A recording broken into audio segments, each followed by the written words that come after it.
Bengals Ravens. This should be a high scoring affair, I'm assuming. And I think the fantasy relevance of this week's game is going to be supreme. Joe Burrow and Lamar Jackson meet each other over in Baltimore. And let's just get this out of the way. What do you think the final score is going to be? Honestly, when we see two powerhouses go together, because I thought the 49ers Jags was going to be a high scoring game, and it was, but it was high scoring one sided. Yeah. Mm-hmm. That's a game that I bet, like betting size, I bet a lot of people probably didn't take the under on that one. And the under would have killed it. Yeah, the under would have been huge. I'm saying I think the Bengals probably take this because this is a game they need a lot more than the Ravens need. So, right? Kind of. I think. Well, just because they're if the Ravens win this, they keep the top seed in the North. Mm-hmm. If the Ravens lose this and the Steelers win against the Browns, they fall to second. And if they lose another game, they will go to third. So this is a pivotal game, especially because even if the Bengals win, like not this week, but in a following week, they will be at the same rate as the Ravens, and they have the tiebreaker. So when the Ravens go on by, they'll only be half a game ahead of the Bengals if the Bengals win this week. And then when they go on by, if the Bengals win, they would take over their spot. So the Ravens would fall to second and then third. Right, but on the flip side, if the Bengals lose, they drop to 5-5, right? Yep. But if they win, they go up to 6-4, potentially jump Cleveland or the Browns. It'll be one of the two, depending on obviously Cleveland which one or the wins. Steelers. Yep. Yeah, it just depends who wins and who loses. So from that perspective is why I think it's much more pivotal and important for the Bengals. Because drop 5-5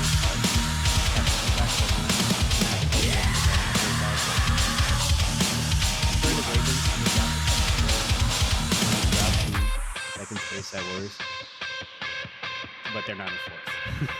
Yeah, they still have a grasp and a very solid chance on first place, where now the Bengals kind of just seems they're fighting for second place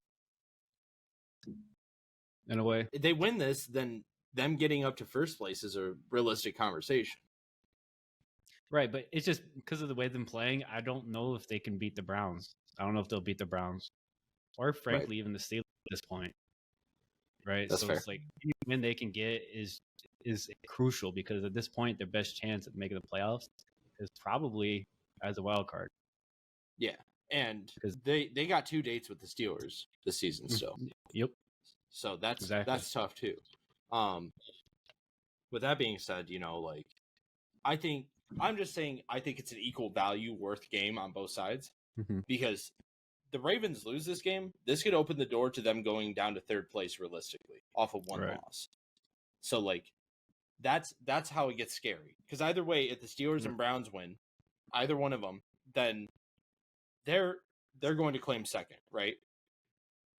Then Ravens lose this game, they go down to second underneath whoever wins that game because of tiebreakers. I think that, because Browns got tiebreakers over the Ravens and the Steelers got tiebreakers over the Ravens. So they would automatically fall down to second, essentially, because they got a game and a half. Or they got a half game lead. And then the Steelers and Browns move up. And then if the Bengals win, then they're right in that conversation to possibly slide up to first place off of a win, 2 wins against the Steelers or a win against the Browns. And obviously, as you said, it is much more crucial for the Bengals to even have playoff hope. But the Ravens, it could turn into that for them very quickly as well. Yeah. They only need to lose 2 games to go down to fourth place. If I had to put a percentage on it, I'd probably say 55-45 type of thing. Where I do agree with you that it's still very important for the Ravens, but I think it's just a little bit more so for the Bengals. So I agree. I think it is more important for the Bengals to win this game. I think that's true. I do want to point out the intricacies of how critical that Ravens win would be. Yeah, because that AFC North is the most competitive. And we didn't really foresee that. Yeah, coming into this season. Remember, I was saying the NFC North and the AFC North were going to be the toughest divisions, and who are you starting from the Ravens? Well, obviously, Mar. Nah, you're benching him, man. No, I think Lamar's the obvious start. Honestly, I don't think Gus is going to have a great game. The Bengals have a very good defensive line, and they struggle in their secondary. So, Gus, if he does have a good game, it will be off of 5 or 6 receptions for 60 yards and a TD, either that be on the ground or through the air. But he's going to need to get a significant amount of yardage through passing, and he needs to get a few receptions to be relevant. Which Gus just isn't that type of back usually, but we've seen him do it before. So it's not something I'm saying is out of the realm of possibility. But I think Gus moves from an RB2 to a low flex this week. So, if you need to start someone, I would still start him over a lot of guys. But, I'd be hesitant to start him if you have another option Raheed Shaheed, even Tyler Boyd in this matchup. I love Tyler Boyd in this matchup. Dixie, he's currently at RB17 too, which I didn't really think he'd be that high at this point in the season. Yep. He's had 1, 2, 3, 4. No, 2 20-point games. Never mind. And especially with T. Higgins being ruled out. It's gonna be prime targets for Tyler Boyd right there over the middle of the slot. Yeah, exactly. And on the Ravens side of the ball, they're missing Trent Simpson, who's a solid linebacker. But the big thing that I want to circle is Marlon Humphrey's doubtful. Yeah.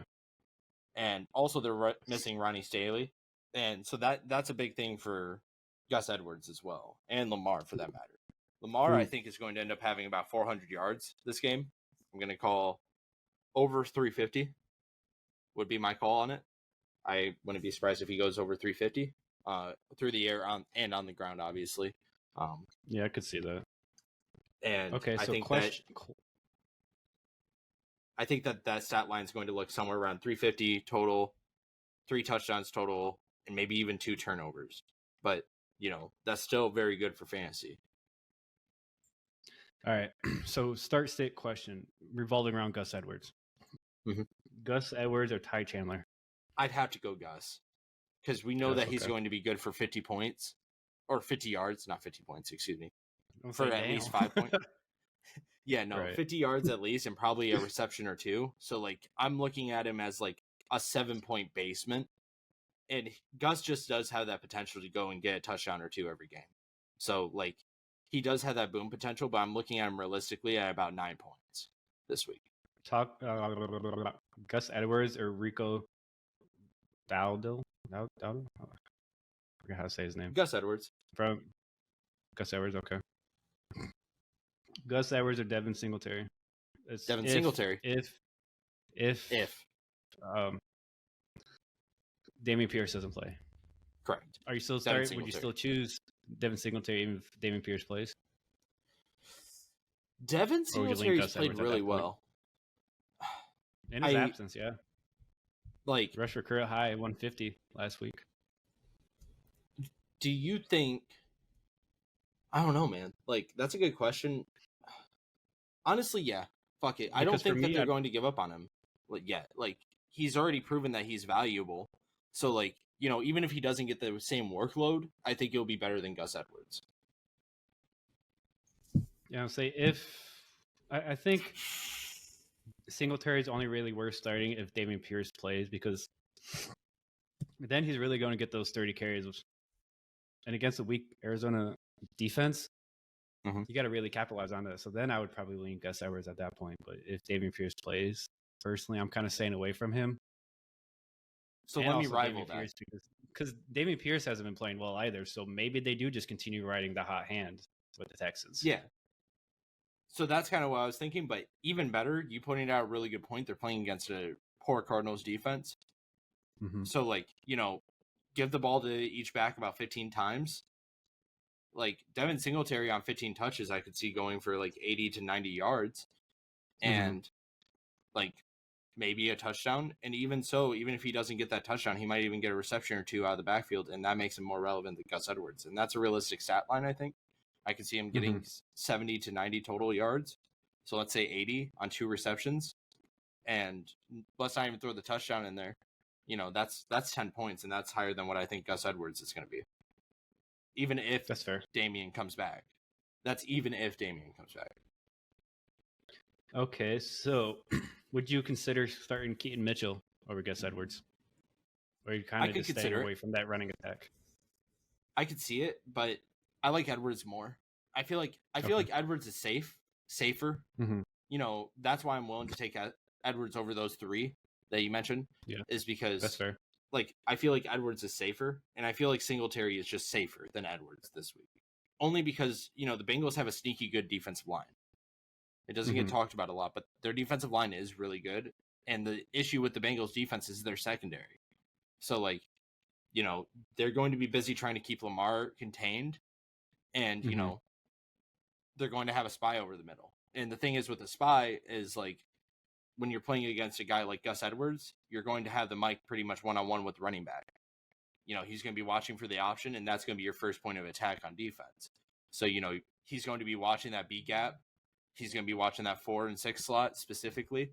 And I think that's where they're going to be. I think that's the matchup to watch. Is Gus Edwards going to be able to beat the mic? I get it. I think he'll have some success. I don't think he's going to be shut down. Just like, you know, fantasy wise, like.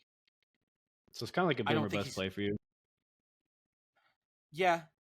I don't think the bust is as big as it is with other players. Because as I said, I think his basement's like 7 or 8 points. So it's not horrible. But like, you know, you don't want to have 7 points on your start. But, you know, as a flex, I feel safe putting him as a flex. I just don't feel safe with him as an RB2 this week. Okay, so you put him like the back, like mid RB3. Yeah. Mid to late RB3 kind of thing. Okay. I think high RB4 is where I'm putting him. I would agree with that. I'm kind of just staying away from that Ravens running back room right now. So I'm really only want like Lamar, Mark Andrews, like Zay Flowers. OBJ, you gonna start Zay Flowers this week?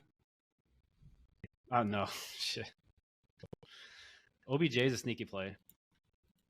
I like OBJ. You know, I feel like he's really starting to get tempo back. I feel like we're starting to see OBJ play at a good form.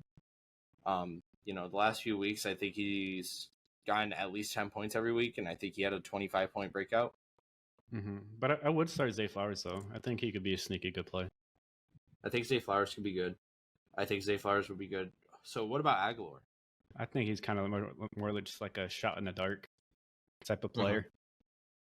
I think he's someone to fill in, and he's on your team. He wouldn't be a bad play, but I mean, it's really Mark Andrews and then whoever else in that pecking order kind of for receiving targets. But the 2 best plays for me, wide receiver wise, would be Zay Flowers and OBJ. I can definitely see that. I think Aguilar would be a really good boomer bust if you have him.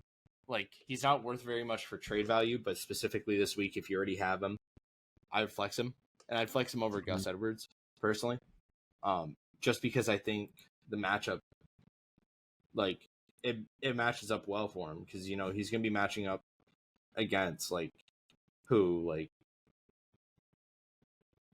Turner, I think, or Mike Hilton, and that's a good matchup for him. You know, Mike Hilton is a really handsy guy. DJ Turner plays pretty good.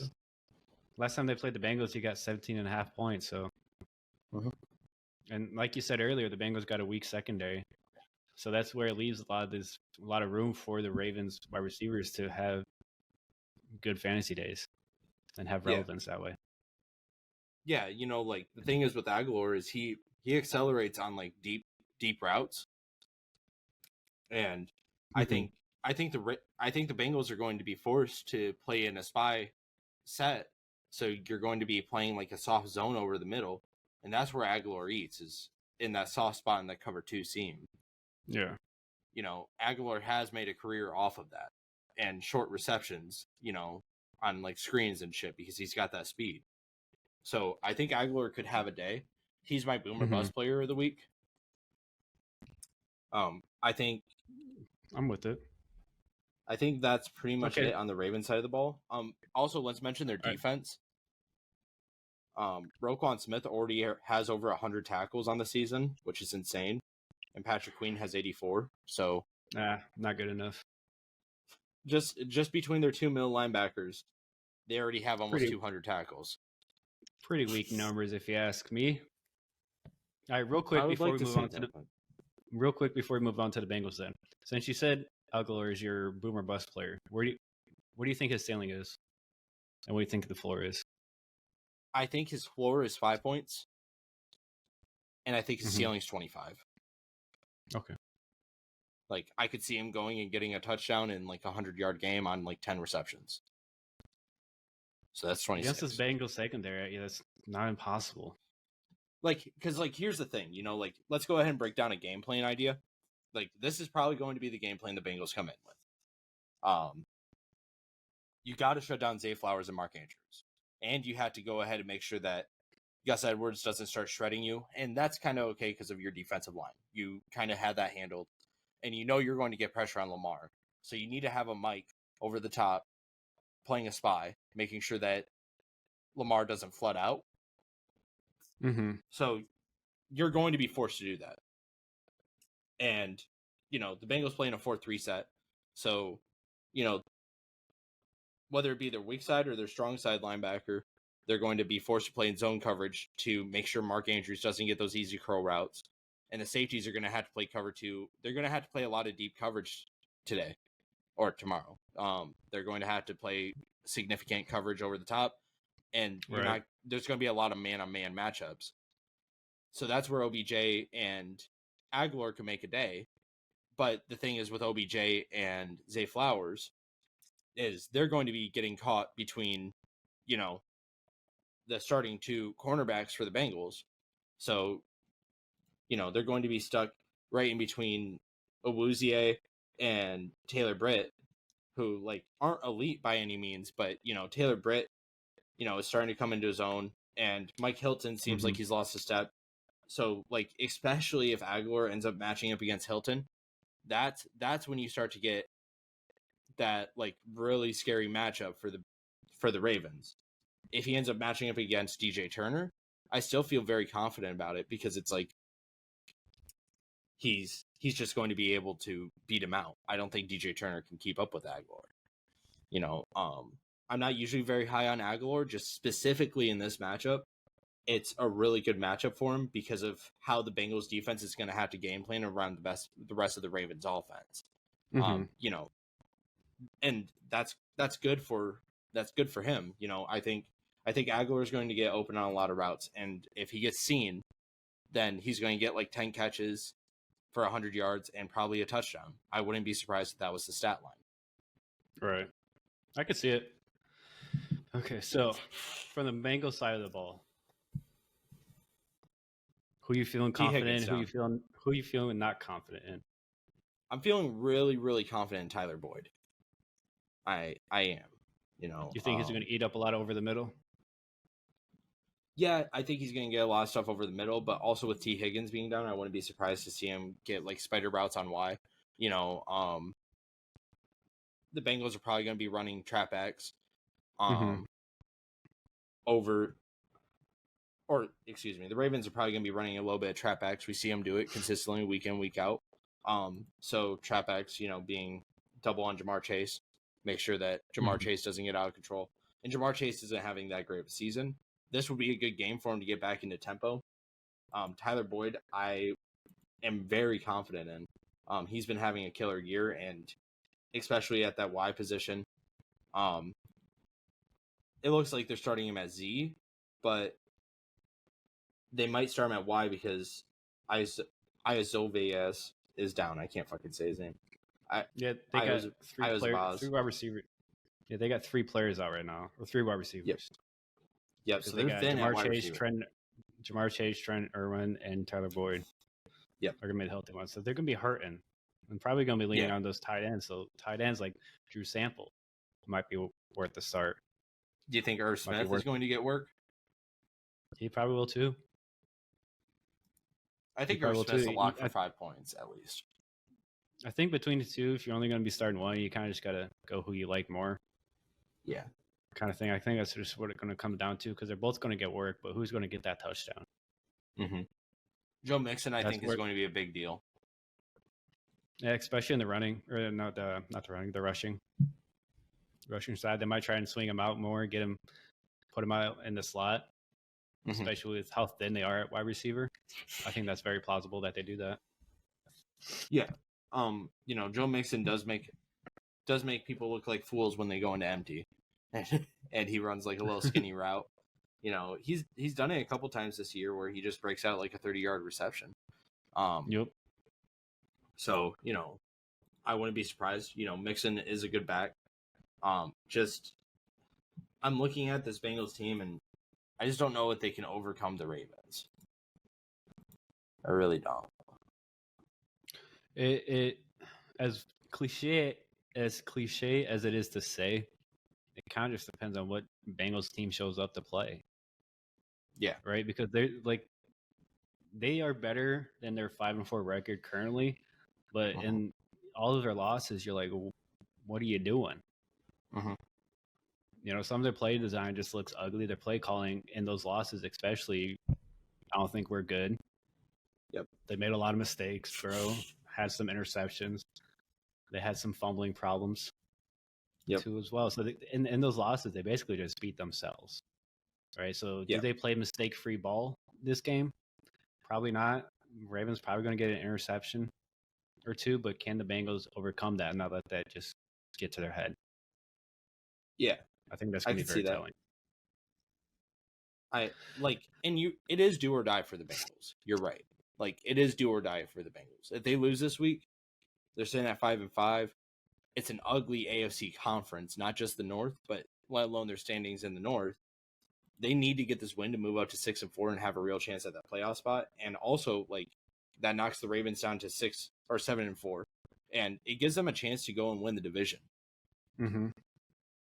Because I think if they don't win this game, their chances of winning that division goes from at this rate, kind of I think everyone has a 25% chance at winning the division. Each team could, but if the Bengals lose this, I think it goes down drastically, down to 5 or 10%. And so, because then they're going to need every team above them to almost lose out, right? To lose quite a few games, and I just don't think they're all going to do that. Yeah, the Bengals do have the luxury of having quite a few divisional matchups coming up, but this is the last time they're playing the Ravens this season, I think. So, yeah, because they played in week 2. They played in week 2. I was going to say, I thought they played week 2. I couldn't remember. Okay, so all right, so I'm looking at the playoff picture as it stands. Since he's 8th. Yep, they're right on the outside looking in. Right, because if they lose this game, they fall in 5-5, which means the Colts, Bills, possibly the Raiders could all jump them. Even the Chargers sitting at 12 at 4-5. There's a lot on the line because they could fall 4 or 5 spots. Yeah, in the playoff standing, and then just be on the outside looking in. But they win this game, all of a sudden you're looking at them not this week, but at the end of next week, you could be looking at them as the number 2 seed. They would at least jump up to 7 potentially, depending on the Texans. Yeah, right, because the Texans are still sitting at 5. Because check it, right? So Bengals win this game, they move up to 6-4. Ravens fall to 7-4. I believe the Ravens have their bye week next week. Let me double check that. Oh, you're talking about after next week. Okay. Yeah, after next week. I thought when you said next week, you were just talking about after these games coming up. No, so they have their bye on week 13. So not next week, but the week after. So if the Ravens lose next week, or they win and the Bengals win next week and then come to the bye week, then you could look at the Ravens or the Bengals being in first place of the AFC North, and they could go ahead and slide up to a top 4 seeding, at least, and take where the Ravens are. I said second seed because that's just where the Ravens are currently, but it's realistically possible. At worst, they'll go up to.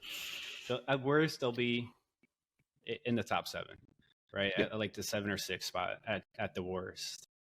Which doesn't mean I mean, as long as you make the playoffs, I mean, at the end of the day, that's all that matters, right? Obviously, you want that one seed, but they're out of it pretty much, unless the Chiefs lose out.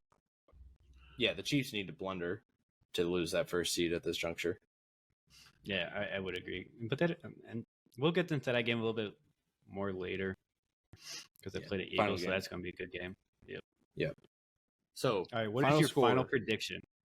Yeah, we're right there. We said at the same time. Jinx, you owe me soda. You want to hold hands or something, bro? Yeah, that'd be kind of cute. That'd be pretty cute. I'm gonna go. I still believe in Bengals and Joe Burrow and that offense and what they've done. So I'm going to go. I feel like I should choose the Ravens, but I've been riding on the Bengals all year long. So I feel like I can't just go against them now. Okay. At this point, honestly. So I'm going to go 27-24 Bengals win. All right. I think it's going to be a close game. I think it's going to be good. Bengals should have won last week, probably, but Tyler Boyd dropped that pass in the end zone. 34-28. I like it. I'm thinking 34-28 Ravens. I think it's going to be a high-scoring affair. I think that this is going to have a lot of fantasy relevance. I think Jamar Chase is still obviously a lock to start. You have to. You put that much value into a wide receiver, you got to start him week in, week out. But, Tyler Boyd is going to be really good this week, and I think you hit it right on the head with the tight end efficiency. I think Irv Smith is going to be a lock for 5 points at his basement. I think he could potentially get up to 12 to 15 points on a good week. I think Drew Sample has that potential as well. So you got to pick your poison there. But Joe Mixon, I think, is going to be a lock for at least 11 points. And I think that his boom potential is up to 24 points. Yeah, he's going to eat. And I think he's not going to get a lot of fantasy relevance from running the ball, but rushing the ball is where I think he's going to really explode. Receiving? Yeah. Receiving the ball? Did I say running the ball again? Well, I'm dumb. Yeah, you said receiving not running the ball, but rushing the ball. That's like the third time you said it. Yeah. Tired. But no, receiving the ball, that's where I think he's really going to eat because that's where he's going to get that touchdown, I think. Mm-hmm. And we saw with Kenneth Walker last week, right? He had that one catch for 64 yards and a touchdown. Yeah. Joe Mixon does something like that and then gets 70 yards on the ground. That's a damn good fantasy day. Yeah, that would literally rack up 18 points, about 19 points right there, that stat line. And that's a realistic stat line, especially with how high scoring this affair is going to be. Someone has to score. I don't see that affair being a low scoring game.